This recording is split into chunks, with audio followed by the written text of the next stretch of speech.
Cash from operating activities. तो हमारे पास जो भी प्रॉफिट आया है, जो हम net profit before tax and extra ordinary item हमने निकाला है, क्या था? ये ऑपरेटिंग एक्टिविटीज का ही तो प्रॉफिट था। उसमें कुछ non operating income, non operating expenditures mix हो रखे हैं बस, राइट। नेट प्रॉफिट में क्या था?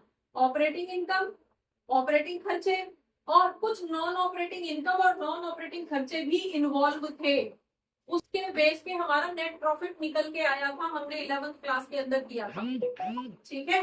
अब नेट प्रॉफिट आपके पास ये, अगर आपको कोई भी कंफ्यूजन है ऑपरेटिंग प्रॉफिट निकालने में, तो बेटा प्रॉपर वीडियो डाली हुई है इसकी, ऑपरेटिंग प्रॉफिट एक बार देख लेना, ठीक है, पूरा डिटेल में। अब यहाँ पे हम आ रहे हैं कि ऑपरेटिंग हमारे पास प्रॉफिट आया है, ये कहाँ से आया था? जो भी हमने ग्रॉस प्रॉफिट निकाला था सेल के थ्रू, उसके बाद में हमने उसको ट्रांसफर कर दिया था नेट प्रॉफिट वाले प्रॉफिट एंड लॉस अकाउंट के अंदर। उसमें कोई एक्स्ट्रा इनकम थी, जैसे कमीशन रिसीव हुआ, रेंट रिसीव हुआ, वगैरह वगैरह वगैरह, तो उन सारी इनकम को ऐड कर दिया गया था।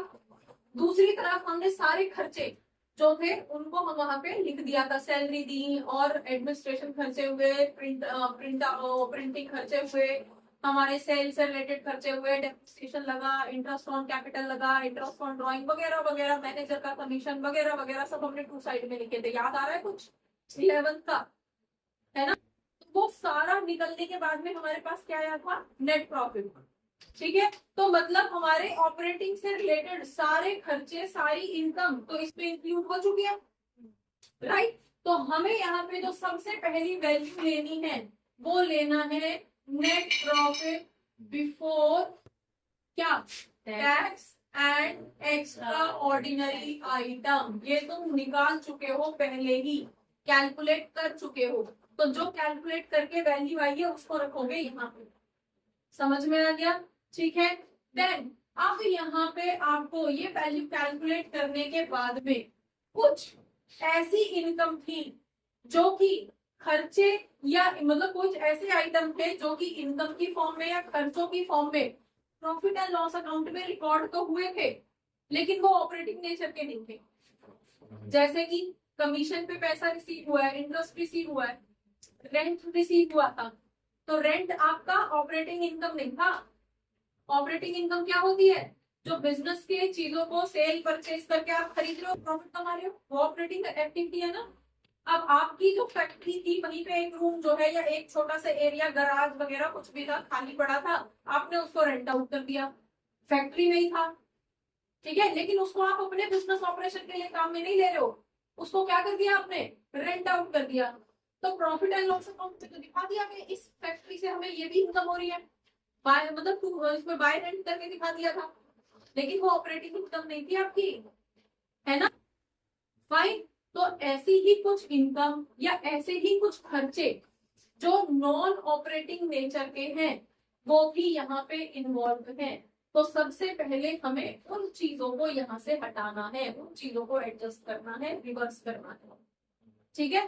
अगर कोई नॉन ऑपरेटिंग इनकम थी तो उसको हम माइनस करेंगे, अगर कोई नॉन ऑपरेटिंग खर्चा था तो उसको हम यहाँ पे प्लस कर देंगे, ठीक है। तो पहली चीज जो हमें यहाँ पे एडजस्ट करनी है वो क्या करनी है? हमें यहाँ पे कोई भी नॉन ऑपरेटिंग इनकम या non operating expenses, non operating expenses आपको यहाँ पे सेटल डाउन करने हैं, ठीक है। दूसरी चीज जो आपको यहाँ पे एडजस्ट करनी है, नोट बाद में करना, अभी समझ लो। दूसरी चीज जो हमें यहाँ पे करनी है, नॉन कैश एक्सपेंसेस या नॉन कैश इनकम। कुछ ऐसी भी इनकम या एक्सपेंसेस रही है जिनकी वजह से नेट प्रॉफिट इफेक्ट कर गया, लेकिन वो एक्चुअली उनकी वजह से कैश ट्रांसफर हुआ ही नहीं था। जैसे कि डेप्रिसिएशन, डेप्रिसिएशन लगाया था आपने, चार्ज किया था, प्रॉफिट एंड लॉस अकाउंट के 2 साइड में चार्ज किया था। आप सिंपल सोचो, ये आपका प्रॉफिट एंड लॉस अकाउंट था, यहाँ पे सपोज आपका 10 लाख का प्रॉफिट आ रहा था, जो भी था, ठीक है। यहाँ पे आपने बाय साइड में एक इवेंट भी दिखा रखा था, सपोज 1 लाख रुपए का। डन। इस 1 लाख रुपए में आपने रेंट, ये नॉन ऑपरेटिंग इनकम है, इसको यहाँ से हटाना पड़ेगा, ठीक है, उसके लिए ये प्रोसेस कर रहे हैं हम। डन। दूसरी तरफ आपने यहाँ पे कुछ डेप्रिसिएशन भी चार्ज कर रखा था, जिसकी वजह से नेट प्रॉफिट आपका कम आया था। है ना। सपोज डेप्रिसिएशन आपने 50,000 का दिखा रखा था, तो यहाँ पे कितना आ रहा है फिर आपका नेट प्रॉफिट 10,50,000 का।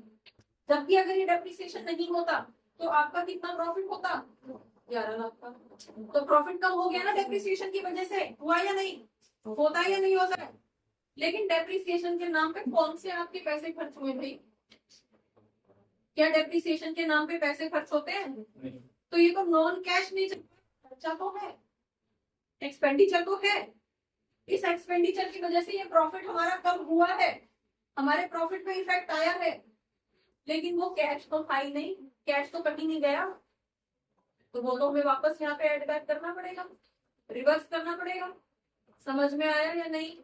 तो अभी हमें ऑपरेटिंग के लिए बेसिकली क्या करना है, net profit before tax and extra ordinary को लेंगे और उसमें जितने भी नॉन ऑपरेटिंग नेचर के खर्चे या इनकम है उनको रिवर्स करेंगे, नॉन कैश नेचर के जितने भी खर्चे या इनकम है उनको रिवर्स करेंगे और फिर हम अपने क्वेश्चन को आगे बढ़ाएंगे। राइट, तो सबसे पहले हम यहाँ पे ले रहे हैं, यहाँ पे हम ले रहे हैं कौन कौन से आइटम हम ऐड कर रहे हैं। ऐड क्या क्या करना है, ऐड नॉन कैश, क्या क्या ऐड करना है, नॉन कैश या फिर नॉन ऑपरेटिंग एक्सपेंसेस या फिर लॉसेस। अब बता दो कौन कौन से होते हैं, ये समझ में आ गया। नॉन कैश क्या होता है, नॉन ऑपरेटिंग क्या होता है। नॉन ऑपरेटिंग का मतलब इंटरेस्ट ऑन कैपिटल दिया है, पीएनएल के टू साइड में चार्ज किया था, याद आ रहा है, किया था ना। वो इंटरेस्ट ऑन कैपिटल कौन सा ऑपरेटिंग नेचर का था भाई, कौन से नेचर का था, कैपिटल से रिलेटेड कौन सी एक्टिविटी होती है, फाइनेंसिंग। तो नॉन ऑपरेटिंग हो गया ना, ये खर्चा था, लेकिन ये ऑपरेटिंग नेचर का नहीं था। कैसे नेचर का था, फाइनेंसिंग नेचर का, इसलिए उसे यहाँ से रिवर्स करना पड़ेगा। यहाँ ये माइनस हुआ है प्रॉफिट में से, तो उसको क्या करना पड़ेगा, वापस ऐड बैक। समझ में आ गया कौन कौन से, जो कि नॉन कैश नेचर के खर्चे थे जैसे कि डेप्रिसिएशन, ठीक है, या फिर नॉन ऑपरेटिंग नेचर के थे, ठीक है, नॉन ऑपरेटिंग नेचर के फाइनेंसिंग हो सकते हैं या इन्वेस्टिंग नेचर के हो सकते हैं, उनको रिवर्स बैक करना है। अब एक एक करके बता दो जरा, नॉन कैश कौन सा है, नॉन कैश सबसे पहला तो डेप्रिसिएशन का पैसा, ठीक है। डेप्रिसिएशन को क्या करोगे, खर्चा था, खर्चा था, अब क्या करोगे, वापस ऐड बैक कर दोगे। राइट, और कोई खर्चा मुझे नजर आ रहा है ऐसा जो यहाँ पे हो सकता था। नेक्स्ट आपके पास अगर हम गुडविल या पेटेंट की बात करें तो उसपे अगर कोई भी चीज हमारी एमोर्टाइजेशन, अगर उसमें कोई भी हमारा एसेट कम हुआ है, जैसे कि अगर टेंजिबल एसेट की वैल्यू कम होती है तो उसको हम क्या बोलते हैं, डेप्रिसिएशन।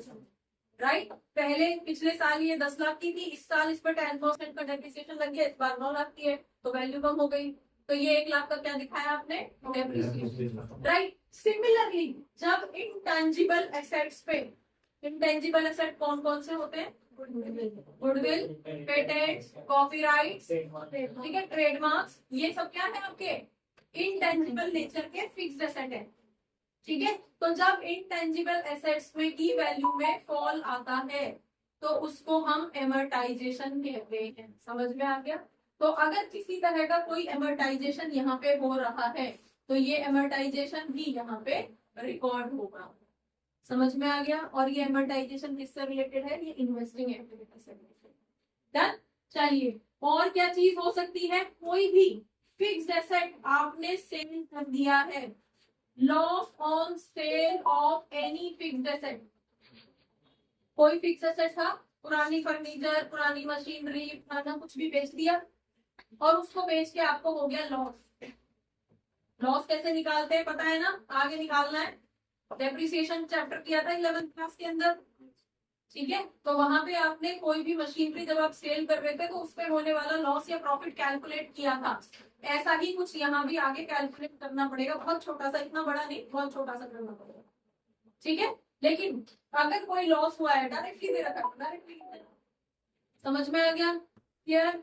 और आपके पास किसी तरह का अगर कोई इंटरेस्ट पे किया गया है, interest on long term debt, जो भी डिबेंचर्स है, आपने कोई डिबेंचर इशू कर रखे हैं, उस पे आपने कोई इंटरेस्ट पे कर रखा है तो वो यहाँ पे माइनस हो जाएगा, सॉरी ऐड हो जाएगा। क्लियर है?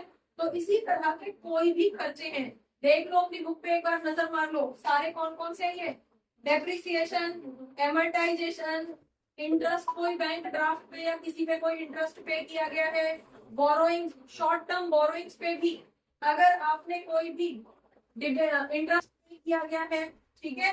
देन अंडरराइटिंग कमीशन किसी को दिया है, समझ में आ गया? अंडरराइटिंग कमीशन क्लियर है? आपको अंडरराइटिंग कमीशन के नाम से ही ये वर्ड दिया जाएगा, राइट। देन कोई लॉस हुआ है आपको फिक्स्ड एसेट पे, आपने कोई premium on redemption of preference share, preference share को रिडीम करने के लिए आपने कुछ एक्स्ट्रा प्रीमियम दिया है, ये याद रखना। प्रीमियम की बात हो रही है, पूरे रिडम्पशन की बात नहीं हो रही है। प्रीमियम ऑन रिडम्पशन, ठीक है। रिडम्पशन का मतलब क्या है ये पता है? प्रेफरेंस शेयर की बात हो रही है, प्रेफरेंस शेयर रिडीम हो रहे हैं, इसका मतलब क्या है? प्रेफरेंस शेयर के नाम पे पैसा मंगाया था, ठीक है, अब उसके रीपेमेंट करने का टाइम आ गया, देन पूरा अमाउंट पे किया जा रहा है, दैट इज रिडम्पशन। लेकिन रिडम्पशन अगर हो रहा है तो वो कहाँ पे आएगा? फाइनेंसिंग एक्टिविटी में, वो यहाँ नहीं आएगा। रिडम्पशन के रिगार्डिंग अगर प्रीमियम दिया है तो वो प्रीमियम यहाँ 5% का, 10% का, जितने का भी प्रीमियम दिया है वो प्रीमियम यहाँ आएगा, 1 रुपए का, 2 रुपए का, जो भी प्रीमियम, नंबर ऑफ शेयर्स, ठीक है। क्लियर? ये याद रखना, ये छोटी छोटी चीजें हैं जहां पे आप लोग कंफ्यूज हो जाते हो कि रिडम्पशन तो था मैम वहां पे दे रखा था बुक में, फिर यहाँ क्यों नहीं लिया? तो रिडम्पशन नहीं ले रहे हैं, रिडम्पशन पे दिया जाने वाला प्रीमियम ले रहे हैं। क्लियर है? डन। ये बहुत ही, अगर आप ध्यान से नहीं समझोगे इन चीजों को, इन सारे आइटम्स को, तो बहुत कंफ्यूज कर देगा ये चैप्टर। और अगर ये छोटी छोटी चीजें समझ लोगे, क्यों ये चैप्टर, ये बुक जो स्टार्ट हुई थी आपकी, ये छोटे छोटे आइटम से क्यों स्टार्ट हुई थी? पहले चैप्टर में, दूसरे चैप्टर में आपको सिर्फ यही बताया गया था कि ये टॉपिक इस हेडिंग के अंदर आता है, इसको ये कहते हैं, इसको करंट लायबिलिटी कहते हैं, इसको फिक्स्ड एसेट कहते हैं, यही सब समझाया था ना। कोई इसी नहीं समझाया ताकि यहाँ पे आके कंफ्यूज ना हो। समझ में आ गया? ठीक है, चलिए अब इस तरह की कुछ कुछ चीजें हैं जिनको आप वापस एड बैक कर देते हो। इन्हीं के ही अपोजिट, अगर यहाँ पे लॉस हो रहा है तो इनकम भी तो हो सकती है, बेच के प्रॉफिट भी तो हो सकता है, राइट। तो ऐसे केस में उन चीजों को हम यहाँ पे माइनस कर देते हैं। अब कौन कौन सी चीजें हो सकती हैं? जैसे कि डेप्रिसिएशन, एमर्टाइजेशन तो ठीक है, जितने में बिक रहा है, राइट। यहाँ पे क्या है? लॉस, लॉस ऑन, तो यहाँ पे क्या हो जाएगा? आप क्या, अगर किसी तरह का कोई profit on sale of assets, asset को बेच के प्रॉफिट भी तो हो सकता है। समझ में आ गया? अगेन बोल रही हूँ, यहाँ पे सिर्फ प्रॉफिट आएगा। फिक्स एसेट 20 लाख का बेचा है, 18 का था, तो प्रॉफिट हुआ है, तो यहाँ 20 नहीं आएगा, यहाँ सिर्फ 2 लाख आएगा जो प्रॉफिट है। ठीक है, समझ में आ गया? कैश का इनफ्लो कितने का हो रहा है भाई साहब? 20 लाख का हो रहा है कैश का इनफ्लो। एसेट 18 लाख का एसेट बेचा है, 20 लाख का हो रहा है, ठीक है। तो 20 लाख रिकॉर्ड नहीं हो, क्या होगा? 2 लाख का प्रॉफिट, ठीक है। जैसे यहाँ पे प्रीमियम था, रिडम्पशन की बात नहीं कर रहे, रिडम्पशन पे देने जाने वाले प्रीमियम की बात कर रहे, ठीक है जी, क्लियर। सिमिलरली आपको कोई रेंटेड इनकम, जैसे हमने ये एग्जांपल लिया था, ऐसे ही कोई रेंट इनकम हो गई है from business. Rent income, income क्या थी? नॉन ऑपरेटिंग इनकम, इसलिए माइनस कर रहे हैं, ठीक है। तो यहाँ पे आपके पास क्या माइनस करना हो, आप क्या क्या माइनस करते हो? नॉन ऑपरेटिंग या फिर नॉन कैश चल रहा है, नॉन कैश या फिर नॉन ऑपरेटिंग इनकम्स को आप यहाँ पे माइनस करते हो।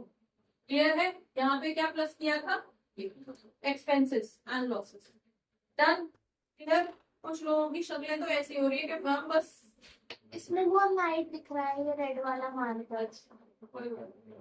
और कोई ऑप्शन है? देख लीजिए अगर ये चल रहा है, ठीक है। चलिए अब देख लो इसके अंदर क्या क्या है आपके पास। कुछ डिविडेंड इनकम, डिविडेंड इनकम अगर हो रही है ठीक है, डिविडेंड इनकम की बात कर रहे हैं। ये डिविडेंड इनकम कौन से एक्टिविटी से रिलेटेड है?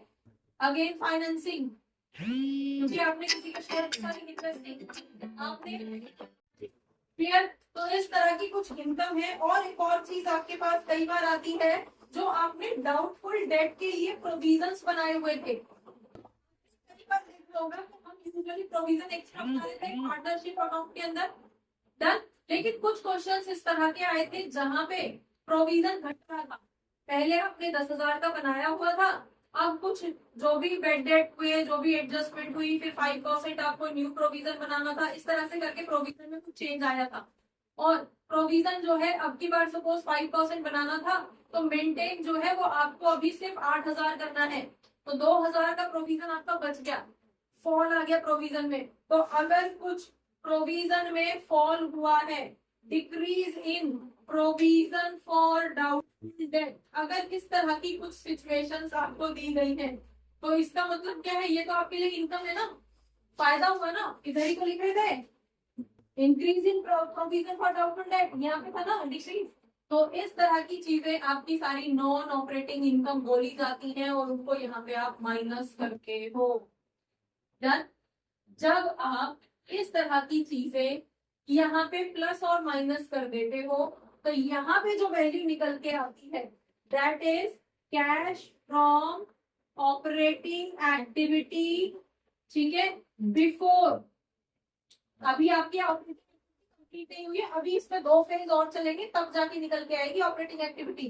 तो अभी आपका क्या है? ये cash from operating activity before working capital change.